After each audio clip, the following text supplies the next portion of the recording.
good morning, class. I hope you are very good and fine. I'm sorry for the late.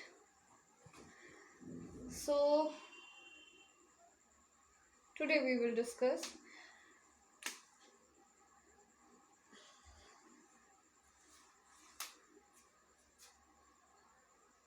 the lesson number 4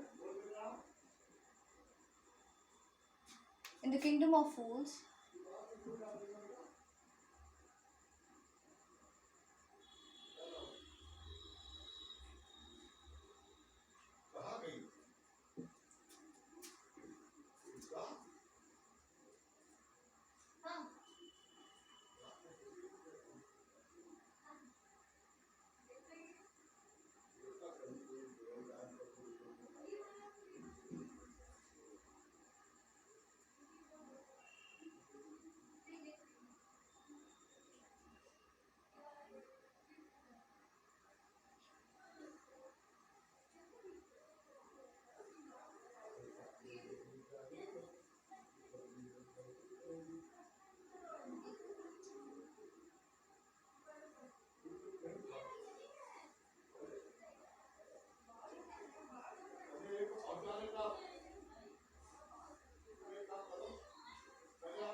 So, जैसा कि हम लोगों ने इसके कुछ ऑलरेडी पार्ट्स पढ़ रखे हैं, तो हम लोग ये जानते हैं कि इस चैप्टर में क्या है. It is written by basically A.K. Ramanujan. ठीक है, it is basically written by A.K. Ramanujan. A.K. Ramanujan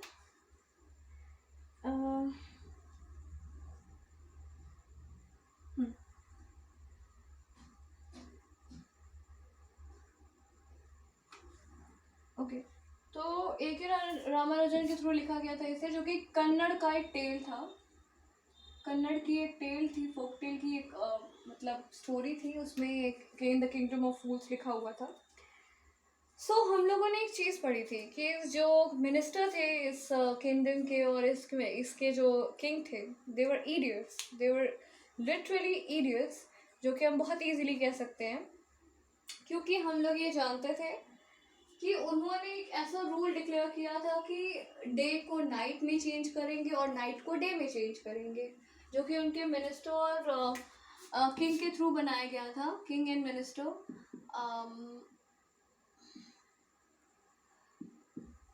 rule है ना, जिसमें कि उन्होंने ये बताया था कि day change into night and night change into day. तो बेसिकली जब लोगों को ये चीज़ माननी ही थी, क्योंकि अगर वो नहीं मानते तो उन्हें पनिशमेंट्स मिलती for the death. So page number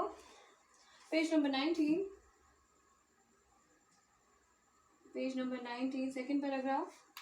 The two men were hungry, not that the shops were open, they went to buy some groceries. मतलब अब कहा जा रहा है कि वहाँ पर हम लोगों ने ये चीज़ भी पढ़ी थी कि वहाँ पे कुछ ऐसे गुरु जी गए थे, उनके डिसिपल्स गए थे उस जगह पर, और उन्होंने जब ये वो they were very surprise to see that kind of place जहाँ पर रात में सब लोग काम करते हैं और दिन में सारे आराम करते हैं. Even the cattles and the animals too, मतलब सारे चार पैर वाले जानवर हो गए, इवन सारे जानवर वो दिन में सोते और रात में इधर से उधर करते थे.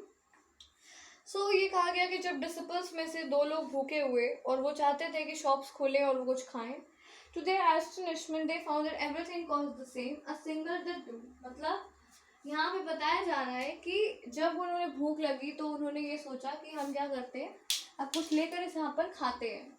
तो when they want to buy something, तो उन्होंने ये बहुत कह सकते हैं कि बहुत वो ग्रॉसरीज का मतलब होता है कि आप जैसे कोई फूड मटेरियल लेना चाहो, ग्रॉसरीज, राइट। हाँ, तो ग्रॉसरीज में क्या होता है कि आप अगर कुछ लेना चाहते हो फूड मटेरियल से रिलेटेड, राशन पानी टाइप की चीज़ें, तो वो ग्रॉसरीज के अंडर में आती हैं। तो एस्टोनिशमेंट का मतलब होता है कि जैसे फूड मटेरियल यहाँ पे लिख देती हूँ मैं, ठीक है। और एस्टोनिशमेंट का मतलब होता है सरप्राइज। एस्टोनिशमेंट, अगर आपको नहीं पता है तो आप लिख सकते हो अपने बुक पे पेंसिल से या जिससे भी आपको लिखने का हो। तो यहाँ बताया जा रहा है कि to the astonishment they found that everything cost the same a single laddu. मतलब कोई भी चीज़ अगर आप खरीदोगे तो वो सिंगल, 1 DU तो इतने कॉस्ट पे आपको वो कोई भी चीज़ अगर आप जितना लेना चाहो वो उतने कॉस्ट पे आपको पड़ेगी। Whether they bought a measure of rice or a bunch of bananas cost the lड्डू। मतलब अगर आप चावल लो, केले लो तो सेम प्राइस पड़ेगा। It cost a same 1 laddu. So now the guru and his disciple were delighted। जो गुरु थे, उनके डिसिपल्स यानी शिष्य थे, वो इस चीज़ से बहुत ज़्यादा खुश हुए। They had never heard of anything like this। आज तक उन्होंने ऐसी चीज़ कभी भी नहीं सुनी थी, और हमने भी आज तक ऐसी कोई जगह नहीं सुनी जहाँ पर सब कुछ ऐसे इतना सस्ता और इतना कम पैसे में मिलता हो। आगे, they had never heard of anything like this। they could buy all the food they wanted for a rupee। मतलब अगर वो चाहते, वो क्या कर सकते हैं, हर एक भोजन का पदार्थ 1 लड्डू में खरीद सकते हैं। तो they were very delighted for that. वो बहुत ज़्यादा खुश थे इस चीज़ को सुनकर, और जो कि खुश कर देता किसी भी इंसान को, क्योंकि अगर कोई 1 रुपीज़ में आपको बहुत सारा मटेरियल मिलता है तो you will be happy, you will obviously be happy at the time, right. So यह कहा जा रहा है, when they had the cooked and eaten, the guru realized that this was the kingdom of fools and it wouldn't be a good idea for them to stay here। मतलब जब उन लोगों ने वहां पर खाना पकाया और खाया तो गुरु जी को ये रियलाइज हुआ, यानी कि ये उनको फील हो गया, उन्हें महसूस हुआ कि ये जो जगह है ये बेवकूफ़ों का नगर है, बेवकूफ़ों की जगह है। किंगडम ऑफ फूल्स यानी कि एक ऐसा राज्य है जहाँ सारे के सारे बेवकूफ़ रहते हैं, और ऐसी जगह पर रहना बिल्कुल भी सेफ नहीं है उनके हिसाब से। So this is no place for us, let's go, he said to his disciples. मतलब उन्होंने कहा ये हमारे लिए सही जगह नहीं है, हमें यहाँ से चलना चाहिए। अपने शिष्यों से उन्होंने ऐसा कहा। But the disciple didn't want to leave the place, everything was cheap here. मतलब वो जो डिसिपल्स थे उनको उनका ये सोचना था कि सब सारी चीज़ें यहाँ पर इतनी सस्ती हैं तो हमें यहाँ से नहीं जाना चाहिए।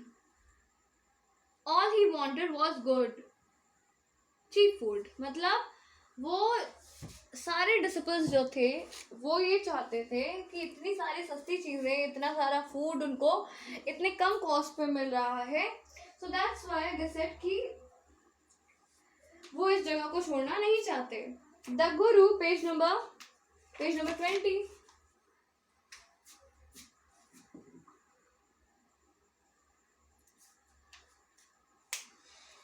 The guru said they all are fools, this won't last very long and you can't tell what they'll do next to you। मतलब कह सकते हैं, उन्होंने कहा अपने शिष्यों से कि ये सारे क्या हैं, बिल्कुल बेवकूफ़ हैं, और ये जो तुम जैसा सोच रहे हो कि ऐसा हमेशा चलता रहेगा कि तुम फूड खाते रहोगे और ये लोग ऐसे ही रहेंगे, तो ऐसा नहीं है, ये ज़्यादा टाइम तक चलेगा नहीं, और तुम नहीं बता सकते कि ये लोग अगले समय में क्या कर देंगे। But the disciple wouldn't listen to the guru wisdom। मतलब लेकिन कह सकते हैं कि डिसिपल्स ने उनकी बातें बिल्कुल भी नहीं सुनी, और उनकी अच्छाई के बारे में बिल्कुल भी नहीं सुना, और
तो क्या बताया जा रहा है कि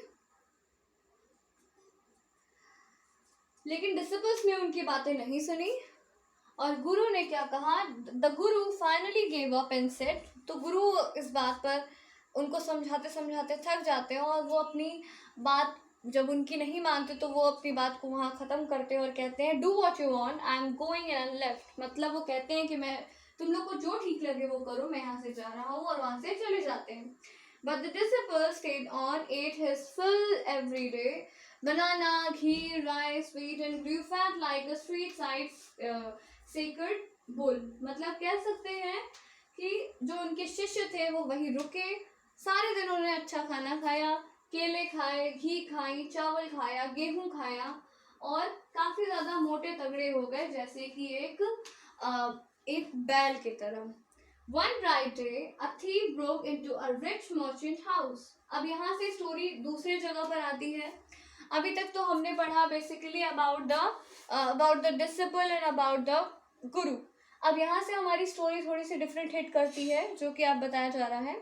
तो बताया जा रहा है एक काफी अच्छे खिले दिन पर a thief broke into a rich merchant house. तो एक चोर था जो कि रिच मर्चेंट के घर पहुंचा था, यानी कि अमीर एक कह सकते हैं अमीर एक व्यक्ति था, एक बिजनेसमैन था, व्यापारी था, उसके घर में वो पहुंचा और उनका दरवाज़ा ही had made a hole in the wall and sneaked in. मतलब उसने क्या किया, एक होल बनाया वॉल के अंदर और उसमें घुसने की कोशिश की। And as he was carrying out his tool, the wall was old and collapsed into his head and killed him on the spot। मतलब कह सकते हैं जैसे ही वो अपना टूल्स लूट वगैरह लेके जा रहा था, आउट इज लूट, जैसे ही वो अपने लूट को लेकर जा रहा था, यानी चोरी हुआ सामान को लेकर जा रहा था, वॉल इतनी ज़्यादा वीक थी कि वो उसके ही सर पर गिरी और वो इंस्टेंटली उसी जगह पर उसकी डेथ हो गई on the spot. So now his brother ran to the king and complained, Your Highness, when my brother was pursuing his ancient trade, a wall fell on him and killed him. The merchant is to blame. He should have built a good strong wall.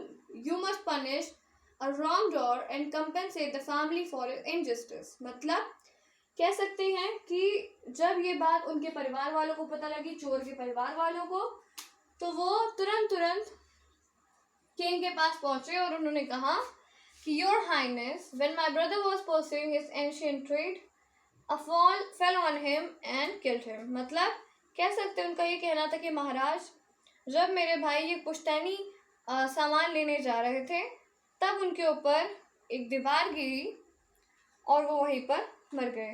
This merchant is to blame and he should have built a good strong wall. मतलब अब जिसकी दीवार थी उसे blame करना चाहिए, क्योंकि उसे एक अच्छी दीवार बनवानी चाहिए और हमें उसे पनिश करना चाहिए, और वो हमें उसने हमारे साथ जो अन्याय किया है उसके लिए उसे हमें कुछ देना चाहिए। The king said justice will be done, don't worry, at once summon the owner of the house. मतलब अब उन्होंने कहा ठीक है, न्याय होगा। किंग ने कहा न्याय होगा और उस घर के मालिक को बुलाया जाए।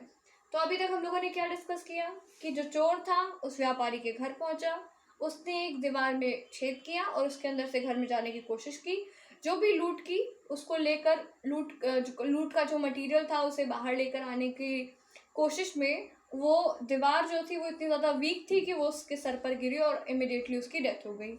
तो यहाँ पर जो थीफ का चोर का भाई था, उसका ये कहना था कि ये गलती मर्चेंट की है कि उसने एक स्ट्रॉन्ग वॉल नहीं बनाई और इस वजह से हमें उसे पनिश करना चाहिए। सो इस वजह से किंग कह सकते हैं कि किंग क्या कर रहे थे, समन कर रहे थे to the owner of the house. And we will discuss the next segment to the next video. So thank you class.